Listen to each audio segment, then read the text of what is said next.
Hi കൂട്ടുകാരെ, പുതിയൊരു വീഡിയോയിലേക്ക് എല്ലാവർക്കും സ്വാഗതം. അങ്ങനെ വിനയനോട് നല്ലപോലെ നിൽക്കാൻ വേണ്ടി പറയുന്നു കേട്ടോ. എടാ, രഘുനായിട്ട് നല്ലപോലെ നിൽക്കുന്നത് നിനക്ക് നല്ലതായിരിക്കും എന്ന് വിനയന്റെ അച്ഛനും അതുപോലെ അമ്മാവനും അമ്മയും കൂടി പറയാൻ കേട്ടോ. ഇതേ സമയം വിനയം പറയണേ, എനിക്കെന്ത് ദേഷ്യം, എനിക്ക് യാതൊരുവിധ ദേഷ്യമില്ല. നാളെ രഘുവേട്ടനെ കാണാൻ വേണ്ടി ഞാൻ പഞ്ചരത്നത്തിലോട്ട് പോകാനിരിക്കുക. അത് കേട്ട് ലതിക പറയണ, ഒരു കാരണം കിട്ടാൻ വേണ്ടി കാത്തിരിക്കാനെന്ന് എല്ലാവർക്കും അറിയാം. അതല്ല ഇപ്പം നീ ചെയ്യുന്നത്, നീ ഒരു കാരണത്തിന് വേണ്ടി നിന്നതല്ലേ. അത് കേട്ടോടും തന്നെ, അല്ല അങ്ങേരുടെ വിശേഷങ്ങൾ പോയി തിരക്കേണ്ടത് എൻ്റെ ആവശ്യമാണ്, അതുകൊണ്ട് ഞാൻ അങ്ങോട്ടേക്ക് പോവുകയാണ്. മാത്രമല്ല ഇനിയിപ്പോൾ രഘുവേട്ടൻ്റെ ഈ അവസ്ഥ കാരണം ഇനിയിപ്പോൾ അച്ഛൻ വരുന്നുണ്ടോ എന്നുള്ളതൊന്നും അറിയില്ലല്ലോ. അപ്പോൾ ചീരുവിന് വരാനുള്ള ആ ഒരു പരിപാടിയൊക്കെ ചെയ്തു കൊടുക്കണ്ടേ, ചീരുവിനും കുഞ്ഞിനും അത് ഞാൻ ചെയ്യണ്ടേ എന്നൊക്കെ പറയുമ്പോൾ, എന്തിനാണ് നീ ഓരോ കുറേ കാര്യങ്ങൾ പറഞ്ഞ് നീ അങ്ങോട്ടേക്ക് പോകുന്നത്? അല്ല, ഞാൻ എന്തായാലും നാളെ പഞ്ചരത്നത്തിലൊന്ന് പോട്ടെ, എന്താണ് അവിടുത്തെ അവസ്ഥ എന്ന് അറിയേണ്ടത് അത്യാവശ്യമാണ് എന്നിങ്ങനെ വിനയം പറയുമ്പോൾ ഇവർക്ക് രണ്ടുപേർക്ക് ഇത് ഇഷ്ടപ്പെടില്ല കേട്ടോ. എന്നാൽ ഈ സമയം സുശീലയാണ് കാണിക്കുന്നത്.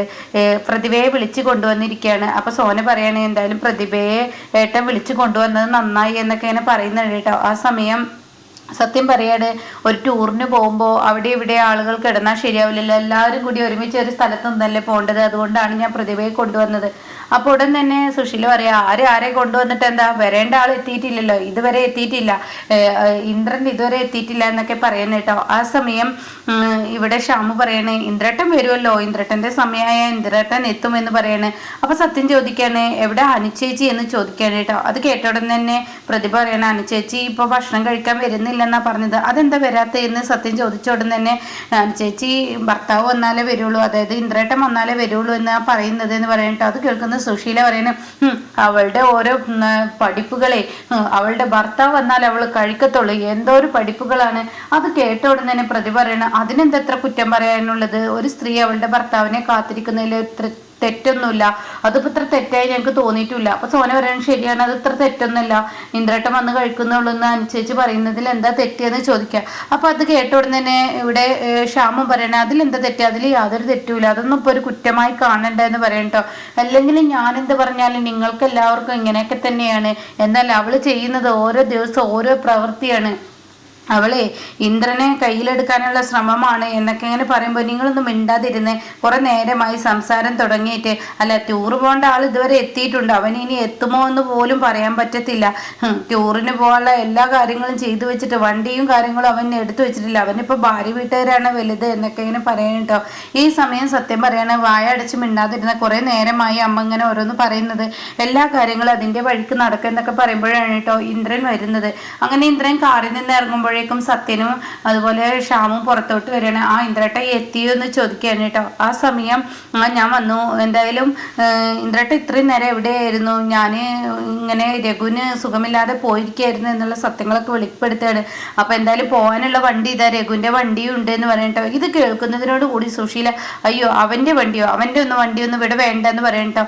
അപ്പൊ അത് കേട്ടോട് തന്നെ സത്യം പറയണേ, ഈ വണ്ടിക്ക് എന്താ കുഴപ്പം, ഈ വണ്ടിയിൽ പോയാൽ മതി. അത് കേട്ട് ഷാമും പറയണേ, ഈ വണ്ടിയിൽ പോയാൽ മതി, എല്ലാവർക്കും കൂടി ഈ വണ്ടിയിൽ പോവാലോ എന്ന് പറയട്ടോ. അത് കേൾക്കുന്നതിനോട് കൂടി സുശീല പറയണം, അതൊന്നും നടക്കത്തില്ല, വല്ലവരുടെയും വണ്ടി കൊണ്ട് പോയി കഴിഞ്ഞാൽ നാളെ ആ കണക്ക് വിളിച്ച് പറയുന്നത് കേൾക്കേണ്ടി വരും, അതിലും നല്ലത് പോവാതിരിക്കുകയാണ്.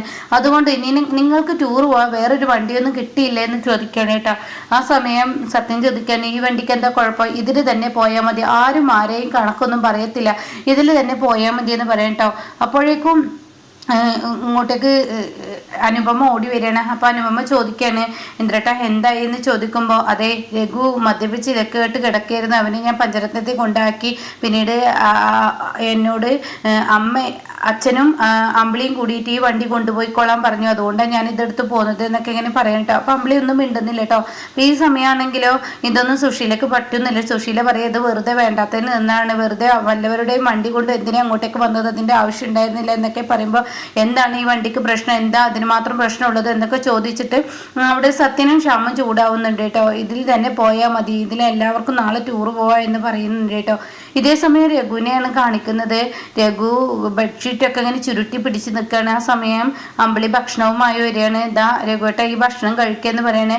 അപ്പോൾ ഉടൻ തന്നെ രഘു ഇങ്ങനെ കൈ ഇറുക്കി പിടിക്കുന്നത് കാണുമ്പോൾ അമ്പിളി ചോദിക്കുക, എന്താ രഘുവേട്ട, എനിക്ക് വേണ്ട എന്ന് പറയാണ്. അത് കേട്ട ഉടൻ തന്നെ, എന്താ രഘുവേട്ടന് വിശപ്പില്ലേ, എനിക്ക് വേണ്ട, എനിക്ക് എൻ്റെ തടി വല്ലാതെ വിറക്കുന്നു, അതെന്താ രഘുവേട്ട ഭക്ഷണം ഭക്ഷണം കഴിക്കാറ്റാ രഘുവേട്ടൻ ഒരുപാട് ക്ഷീണിച്ചിട്ടുണ്ട്, അതുകൊണ്ട് തന്നെ രഘുവേട്ടൻ ഭക്ഷണം കഴിക്കുക എന്ന് പറയുമ്പോൾ വേണ്ട വേണ്ട എനിക്ക് ഭക്ഷണം വേണ്ട, എനിക്കൊരു ഗ്ലാസ് മദ്യമാണ് കിട്ടേണ്ടത്, അത് കിട്ടാത്തത് കൊണ്ട് എൻ്റെ തല പെരിക്കുന്നു, എനിക്ക് തലക്ക് വല്ലാത്ത പെരുപ്പ് വരുന്നു, വേദന വരുന്നു, എനിക്ക് സഹിക്കാൻ പറ്റുന്നില്ല, എനിക്കൊരു ഗ്ലാസ് മദ്യം തരാമോ, എൻ്റെ ബാഗിൽ മദ്യക്കുപ്പി ഉണ്ടായിരുന്നില്ല, അത് എവിടെ, അത് കാട്ടെ എന്നൊക്കെ ഞാൻ പറയുമ്പോൾ ഉടൻ തന്നെ അമ്പിളി പറയണേ രഘുവേട്ട ഒന്ന് അടങ്ങ് എന്ന് പറഞ്ഞ ഉടൻ തന്നെ രഘു പറയണേ എന്നാൽ ഞാൻ പുറത്ത് പോയി ഒരു ഗ്ലാസ് മദ്യം കുടിച്ചിട്ട് വരട്ടെ, എനിക്ക് തലവേദനയ്ക്കാണ്, എനിക്കതില്ലാതെ പറ്റില്ല എന്നൊക്കെ ഇങ്ങനെ പറയാനായിട്ട് ആ സമയം രഘുവേട്ട ഒന്നും മിണ്ടാതെ നിൽക്കുക, എനിക്ക് പറ്റില്ല അമ്പിളി അതുകൊണ്ടാണ് ചോദിക്കുന്നത് എന്നിങ്ങനെ പറയുമ്പോൾ രഘുവിന് ഒരു ഗ്ലാസ് മദ്യം അമ്പിളി തന്നെ ഒഴിച്ചു കൊടുത്ത് രഘുവിൻ്റെ വായിലോട്ട് വെച്ച് കൊടുക്കുകയാണ് കേട്ടോ. അത് രഘു ആർത്തിയോടുകൂടി കുടിക്കുകയാണ്, രഘുവിന് അത് ഒഴിവാക്കാതെ പറ്റാത്ത ഒരവസ്ഥ എത്തുകയാണ്. ഇതേ സമയം അത് കുടിച്ചതിന് ശേഷം രഘുവേട്ട ഇനി ഭക്ഷണം കഴിക്കുക എന്നൊക്കെ പറഞ്ഞ് രഘുവിന് ഭക്ഷണമൊക്കെ അമ്പിളിക്ക് കൊടുക്കണം കേട്ടോ. അങ്ങനെ രഘു അമ്പിളിയെ ഒരു ഉമ്മൊക്കെ വെച്ച് പിന്നീട് രഘു പതിയെ അവിടെ കിടക്കാണ്. ഇതെല്ലാം കണ്ട് സഹിക്കാനാവാതെ അമ്പിളി പൊട്ടി പൊട്ടി കരയണമെന്നുണ്ട്, പക്ഷേ തനിക്ക് കരയാൻ കഴിയില്ലല്ലോ, തൻ്റെ അച്ഛനും അനിയത്തിയൊക്കെ ഉമ്മറത്ത് ഇരിപ്പുണ്ട്. അതുകൊണ്ട് തന്നെ അമ്പിളി ഇതെല്ലാം ഉള്ളിൽ താങ്ങി അതെല്ലാം ഉള്ളിൽ സഹിച്ച് പിടിച്ച് അമ്പിളി പതിയെ പുറത്തോട്ട് വരികയാണ് കേട്ടോ.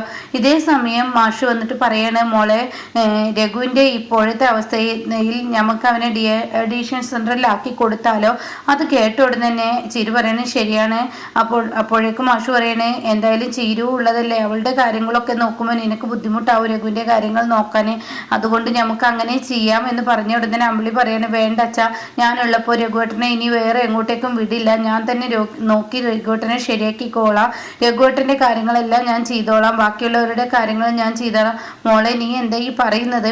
അതെ അച്ഛാ ഞാൻ ചെയ്തോളാം, എന്നെക്കൊണ്ട് പറ്റാവുന്നത് പോലെ ഞാൻ ചെയ്തോളാം. അത് കേട്ട ഉടനെ തന്നെ നിന്റെ വിശ്വാസമാണെങ്കിൽ അങ്ങനെ ആവട്ടെ, നിന്റെ സ്നേഹം കൊണ്ട് രഘു മാറുമെങ്കിൽ അങ്ങനെ ആവട്ടെ, നിനക്ക് അങ്ങനെ ഒരു തോന്നലുണ്ടെങ്കിൽ ഈ അച്ഛനെ എതിർക്കില്ല എന്ന് പറയണേ. അത് കേട്ട ഉടനെ അമ്പിളി പറയണേ രഘുവേട്ടനെ വേണ്ട ആവശ്യമുള്ള കാര്യങ്ങളൊക്കെ ചെയ്തു കൊടുത്ത് ഞാൻ തന്നെ മാറ്റിക്കോളാം, രഘുവേട്ടൻ വല്ലാതെ മദ്യത്തിന് അഡിക്റ്റായി, അതുകൊണ്ട് തന്നെ ഞാൻ മാറ്റിയെടുത്തോളാം എന്ന് പറയും കേട്ടോ. ഇതേ സമയം അതും പറഞ്ഞ് അമ്പിളി അങ്ങ് പോവാണ്. ഈ സമയം ചിരി ചോദിക്കാണ്, അച്ഛാ അവളുടെ മനസ്സുറപ്പല്ലേ, അതുകൊണ്ട് അവൾ മാറ്റിക്കോളാം എന്ന് പറഞ്ഞിട്ടുണ്ടെങ്കിൽ അവൾ മാറ്റിക്കോട്ടെ, നമുക്ക് ഇനി എന്തായാലും മാറി നിന്ന് കാണാൻ എന്ന് പറയാം കേട്ടോ. എന്നാൽ ഈ സമയം അമ്പിളിക്ക് സങ്കടം താങ്ങാനാവുന്നില്ല, അമ്പിളിക്ക് വലിയ വേദനയാവുകയാണ്, കാരണം താൻ കാരണമാണല്ലോ രഘു ഈ ഒരു അവസ്ഥയിൽ എത്തിയത്. പക്ഷെ ഒരിക്കലും രഘു ഇത്രത്തോളം വലിയൊരു ആവും എന്നുള്ളത് ഞാൻ പ്രതീക്ഷിച്ചില്ല അച്ഛാ, അത് എൻ്റെ അടുത്ത് പറ്റിയ തെറ്റാലോ എന്നൊക്കെ അമ്പിളി തൻ്റെ അച്ഛനോട് പറയുന്നുണ്ട് കേട്ടോ. കാരണം രഘുവേട്ടനെ ഈ അവസ്ഥയിലോട്ട് തള്ളിയിട്ട് ഞാൻ തന്നെ രഘുവേട്ടനെ പഴയ അവസ്ഥയിലോട്ട് കൊണ്ടുവരിക എന്നുള്ളത് എൻ്റെയും കൂടി കടമയല്ലേ എന്നൊക്കെ ഇങ്ങനെ പറയുന്നുണ്ട് കേട്ടോ. ഇതേ സമയം അമ്പിളി പൈപ്പിനടിയിൽ പോയി മുഖം നിർത്താതെ കഴുകുകയാണ്, കാരണം തനിക്ക് കരച്ചിൽ സഹിക്കുന്നില്ല, താൻ ഇങ്ങനെ കരഞ്ഞുകൊണ്ടിരിക്കുകയാണ്, കണ്ണുനീർത്തുള്ളികൾ നിറഞ്ഞൊഴുകുന്നത് മറ്റുള്ളവർ കാണാതിരിക്കുക. അമ്പിളി കുറേ മുഖം കഴുകിയതിന് ശേഷം ആ കിച്ചണിൽ തന്നെ തറയിലങ്ങ് ഇരിക്കുകയാണ് കേട്ടോ. ഇതേ സമയം ഇതൊന്നും മറ്റുള്ളവർ ആരും അറിയുന്നില്ല. അങ്ങനെ അമ്പിളി പൊട്ടി പൊട്ടി കരയാണ്. തൻ്റെ രഘുവിൻ്റെ അവസ്ഥ, അത് ഈ അവസ്ഥയിൽ എത്തിയതിൽ തനിക്ക് താങ്ങാൻ കഴിയാത്ത അത്രയും വേദനയായി മാറുകയാണ് കേട്ടോ. അപ്പോൾ ഇങ്ങനെയൊക്കെയുള്ള ഒരു എപ്പിസോഡാണ് ഇപ്പോൾ ലാസ്റ്റ് വന്നിരിക്കുന്നത് കേട്ടോ.